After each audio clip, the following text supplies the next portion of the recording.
Okay అంశండి. దేవుడు పశ్చాత్తాప పడతాడా పడడా అనండి. ఓకే, సంఖ్యాకాండం 13వ అధ్యాయం. దేవుడు పశ్చాత్తాప పడతాడా పడడా. 23వ అధ్యాయం 19వ వచనం ఒకసారి చదవండి.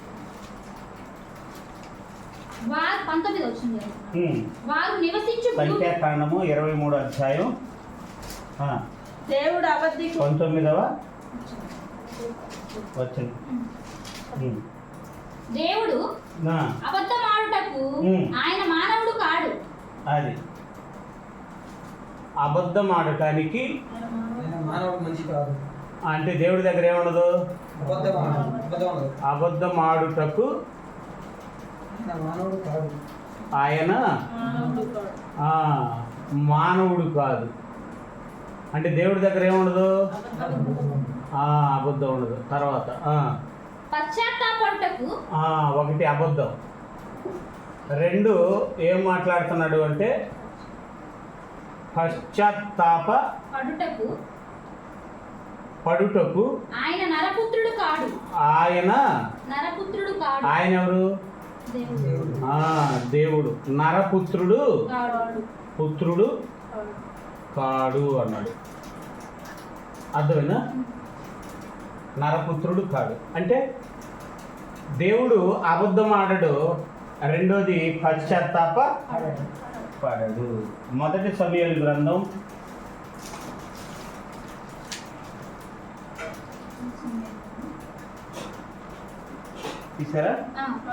15వ అధ్యాయం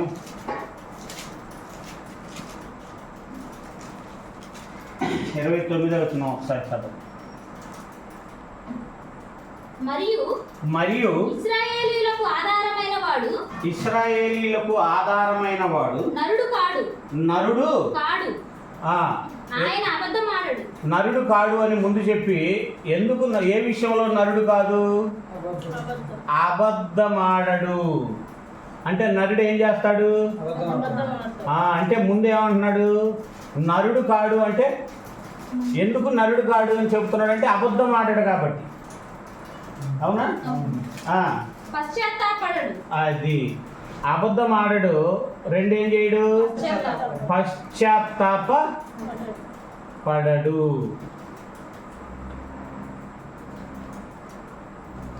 పశ్చాత్తాప పడడు అంటున్నాడు.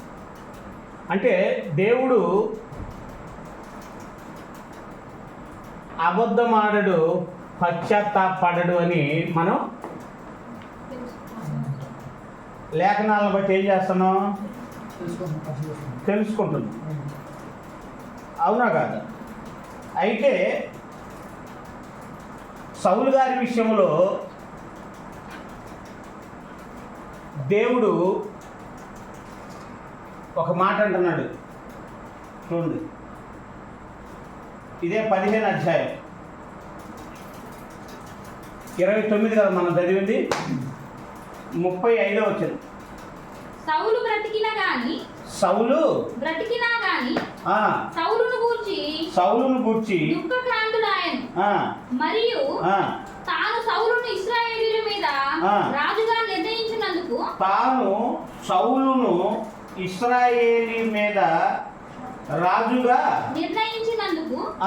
యెహోవా పశ్చాత్తాపపడెను. అది ఎవరిని నిర్ణయించినందుకు?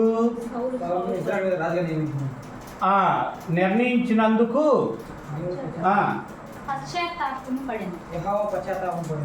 అది యెహోవా పశ్చాత్తాప పడెను అన్నాడు. అర్థమైందా? ఇప్పుడు అబద్ధం ఆడటానికి ఆయన నరుడు కాదు, ఆయన పశ్చాత్తాపం పడడు అనుంది. అవునా కదా? 35వ వచనంలో ఏమంటున్నాడు? సౌలును నిర్ణయించినందుకు ఇశ్రాయేలు మీద రాజుగా సౌలు గారిని నిర్ణయించినందుకు దేవుడు ఏం చేశాడంట? సమూయేలు గారు పశ్చాత్తాపడితే దేవుడు పశ్చాత్తాపడ్డట్టు. ఎందుకని? సౌలు గారిని ఇశ్రాయేలు మీద రాజుగా చేయటం దేవుని చిత్తమా సమూయేలు గారి చిత్తం? అవునా కదా?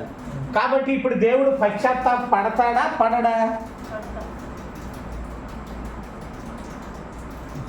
ఆమె ఉండదన్నట్టు చెప్పింది డైరెక్ట్గా. అమ్మో దేవుడు కదా మనం అనటం ఎందుకు అంటాం కదా, అర్థమైందా? ఇప్పుడు దేవుడు పశ్చాత్తాపడతాడా పడడా? పడతాడా?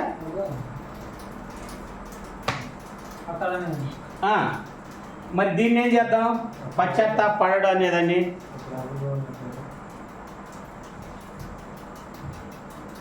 ఏం చేద్దాం?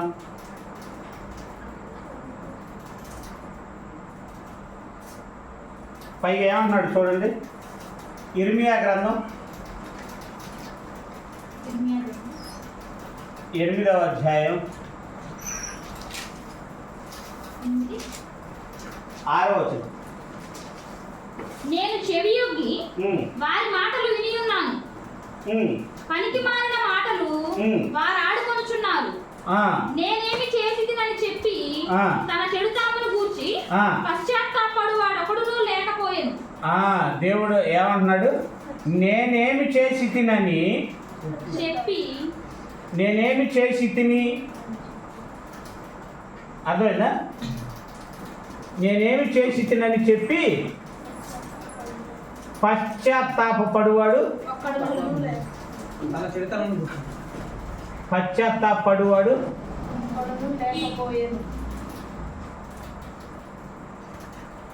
ఒకడును అంటే దేవుడు పశ్చాత్తాపడడు, ఒకడును లేకపోయాను అన్నాడు. మీకు అర్థమైందా? అంటే ఒక్క మనిషి కూడా నేనేం చేసి తినని పశ్చాత్తాపడువాడు ఒకడును లేకపోయాను అన్నాడు. ఇప్పుడు మనిషి పడలేదంట. దేవుడు పశ్చాత్తాపడటానికి ఆయన నరపుత్రుడు కాదు అంటున్నాడు. మీకు అర్థమైందా? మనం ఇలా పెద్ద టాపిక్ ఏం కాదు, మనం చిన్న టాపిక్ మాట్లాడుకుంటాం. ఓకేనా? మీకు అర్థమైందా?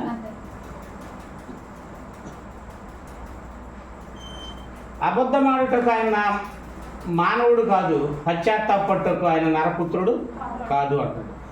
మరి దేవుడు పశ్చాత్తాపడాడంట, మనిషి కూడా ఏం చేయలేదన్నమాట, పశ్చాత్తాప ఒక్కడ కూడా ఏం చేయలేదన్నమాట, పడలేదు. ఎందుకని? ఇప్పుడు మనిషి పశ్చాత్తాపడలేదు కాబట్టి దేవుడితో సమానుడైపోతాడా?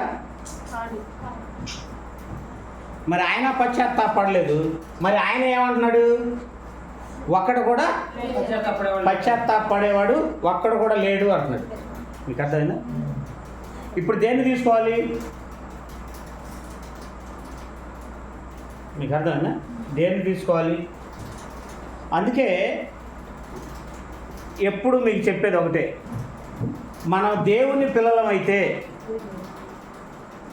దేవునికి వారసులమైతే దేవుని యొక్క మహిమని, దేవుని యొక్క గుణాతిశయాన్ని ప్రచురం చేయాలి. ప్రచురం చేసే విషయంలో ఇలాంటి కాంట్రవర్షియల్ పదాలు వచ్చినాయి అనుకోండి. ఒక అన్యుడు చూసి మీ దేవుడు పశ్చాత్తాపడటానికి నేను మనిషిని కాదన్నాడు, పశ్చాత్తాపడటానికి నేను నరపుత్రుడిని కాదన్నాడు, కానీ పశ్చాత్తాపడ్డా లేదా? పశ్చాత్తాపడ్డాడు. కానీ ఆయన పశ్చాత్తాపడ్డాడు. ఏమని? పశ్చాత్తాపడనని చెప్పింది ఆయనే, తర్వాత పశ్చాత్తాపడ్డాను అని చెప్పింది ఆయనే. మళ్ళీ నేను నరుణ్ణి కాదు పశ్చాత్తాపడటానికి అని చెప్పింది ఆయనే. మళ్ళీ నరుణ్ణి ఏమంటున్నాడు? పశ్చాత్తాపడటానికి ఒక్కడు కూడా లేకపోయేది అంటుంది. నరుడు పశ్చాత్తాపడలేదంటే ఆ భారం దేవుడి మీద వేసుకొని వాళ్ళ రోజు ఏం పడుతున్నారా? ఇట్లాగా నరుడు రోజు దేవుడికి ఏమన్నా బాగా పశ్చాత్తాపడుతున్నారా? అంటే ఇప్పుడు నరుడు పశ్చాత్తాపడలేదు పడట్లేదా? వాడు ఎడుగుడు పడట్లేదు కాబట్టి దేవుడు ఏమన్నా ఇదే కదా? ఇప్పుడు తప్పు చేస్తే అంటే ఇక్కడ మనం ఆలోచించాల్సింది ఏంటంటే పాయింట్కి వస్తున్నా నేనేం చేస్తాను ఇప్పుడు మెయిన్ పాయింట్కి వస్తున్నా. ఇది గుర్తుందా మీకు? మెయిన్ పాయింట్కి వస్తున్నా. అంటే మనిషి పశ్చాత్తాపడలేదు, దేవుడు పశ్చాత్తాప పడడు అన్నాడు. మళ్ళీ ఇక్కడ ఏం చేశాడు? పశ్చాత్తాప పడ్డాడు. అయితే పశ్చాత్తాపడటానికి ఆయన మనిషి కాదు అన్నాడు. అర్థమైందా? ఇప్పుడు మనిషి పడే పశ్చాత్తాపం ఏంటి, దేవుడు పడే పశ్చాత్తాపం ఏంటి అనేదాన్ని మనం చూడాలి. మీకు అర్థమైందా? మనిషి పడే పశ్చాత్తాపం ఏంటి, దేవుడు పడే పశ్చాత్తాపం ఏంటి, ఆ పశ్చాత్తాపం వెనక ఉద్దేశం ఏంటి అనేది మనం చూడాలి. పశ్చాత్తాపం అంటే అయ్యో ఈ పని నేను ఎందుకు చేశానా అనేది. అర్థమైందా? చేయకుండా ఉంటే బాగుండేది అనేది పశ్చాత్తాపం. మీకు అర్థమైందా? చేయకుండా ఉంటే బాగుండేది అనేది పశ్చాత్తాపం. ఇప్పుడు పశ్చాత్తాపాలు రెండు రకాలు. ఒక తండ్రి పిల్లల్ని ప్రేమతో పెంచాడు. పిల్లలు తండ్రి మాట వినలా. మిమ్మల్ని ఎందుకు కన్నానా అని పశ్చాత్తాపడుతున్నాను రా అన్నాడు. మీకు అర్థమైందా? మిమ్మల్ని ఎందుకు కన్నానా అని తండ్రి ఏం చేస్తున్నాడు? పశ్చాత్తాపడుతున్నాడు. మీకు అర్థమైందా? అంటే తండ్రి పడే పశ్చాత్తాపంలో ఏముంది?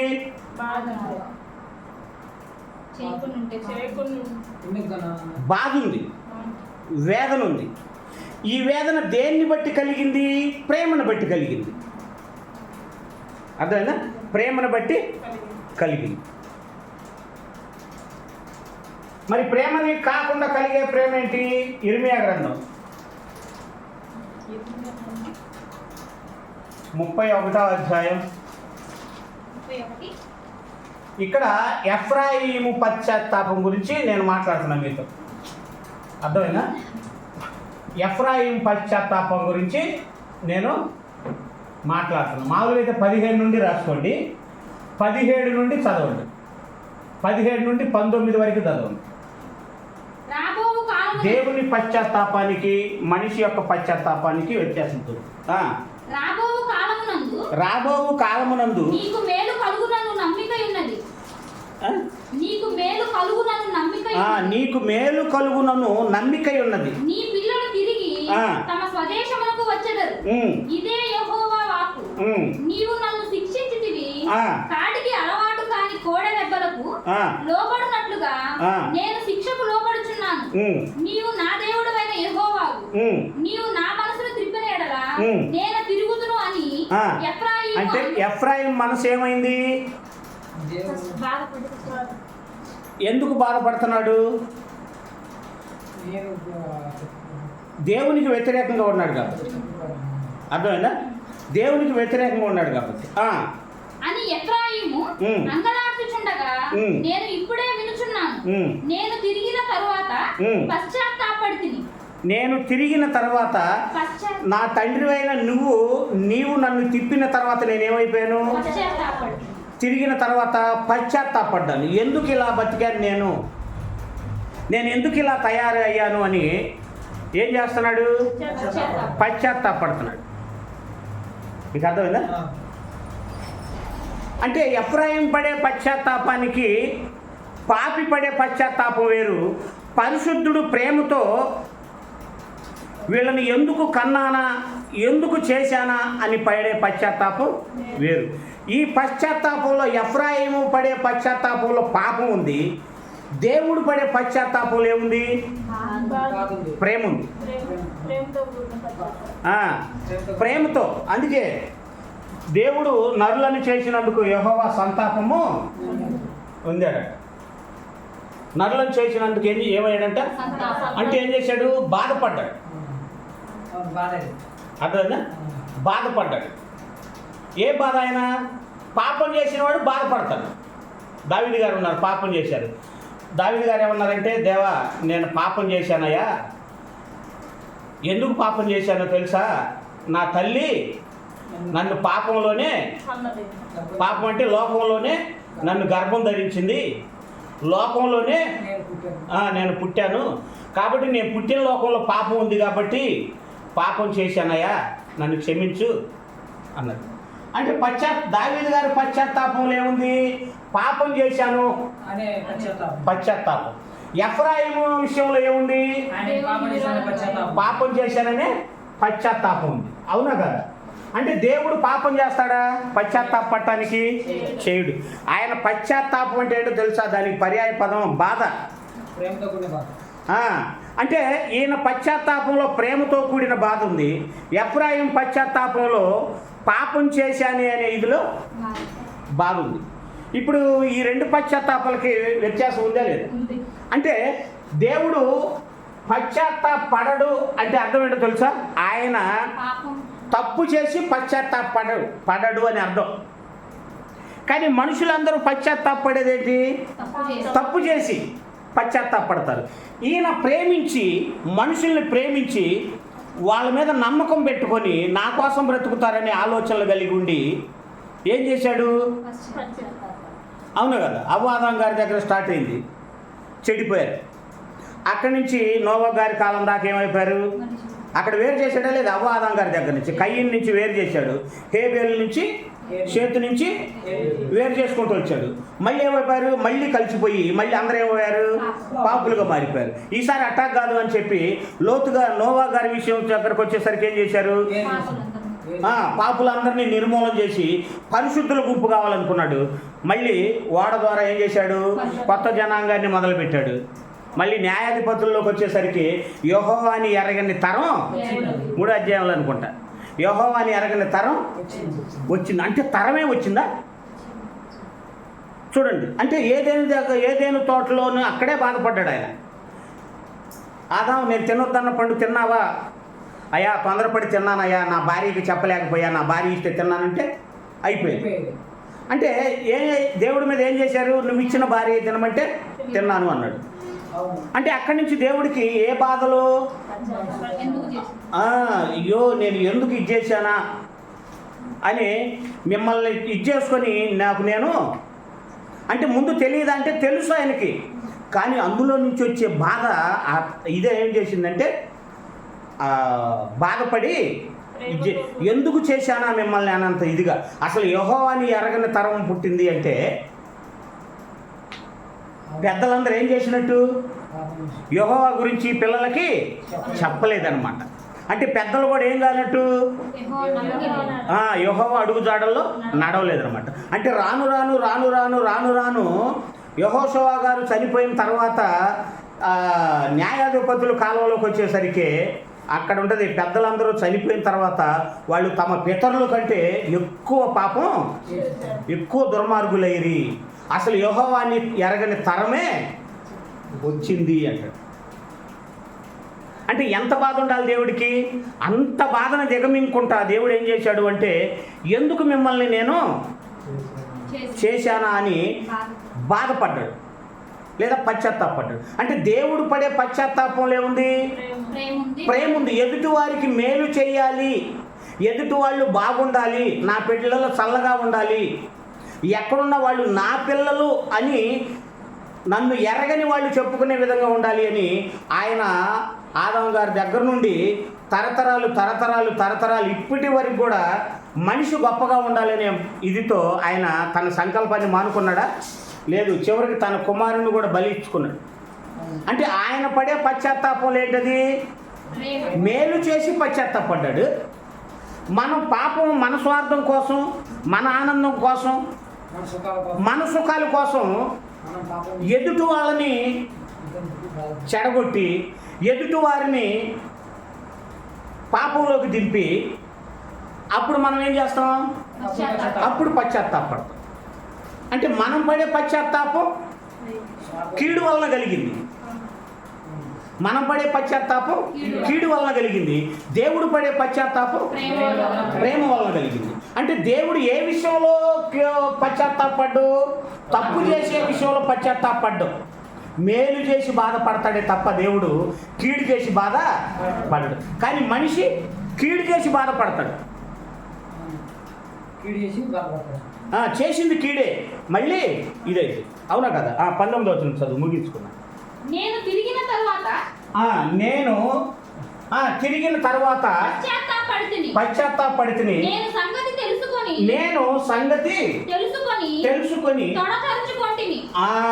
తొడ అది దేవుడు తొడదరుచుకోవటం ఉద్దేశం ఏంటి చెప్పండి మీరు?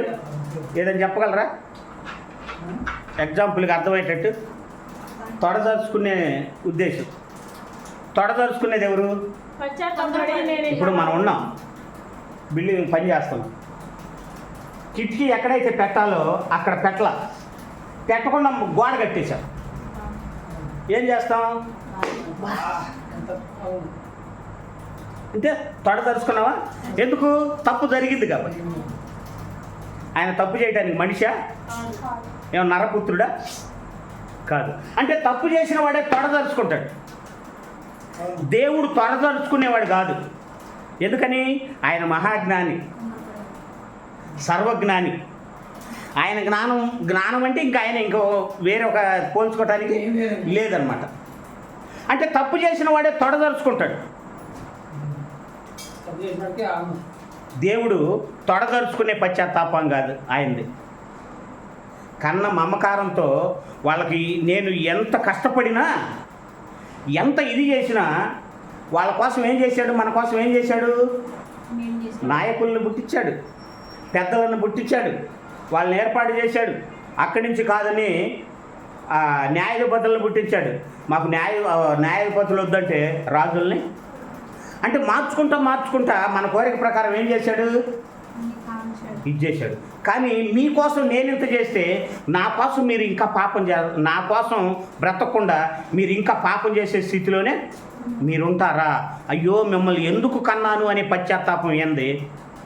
దేవుడు మనసు అర్థం చేసుకోకుండా ఇంకా మన స్వార్థం కోసం, మన బాగుండటం కోసం ఎదుటి వాళ్ళని బాధ పెట్టి ఆనందపడే మనసు మనది. అంటే మన పశ్చాత్తాపంలో పాపం ఉంటుంది మూలం. మన పశ్చాత్తాపానికి మూలం ఏంటి? పాపం, స్వార్థం.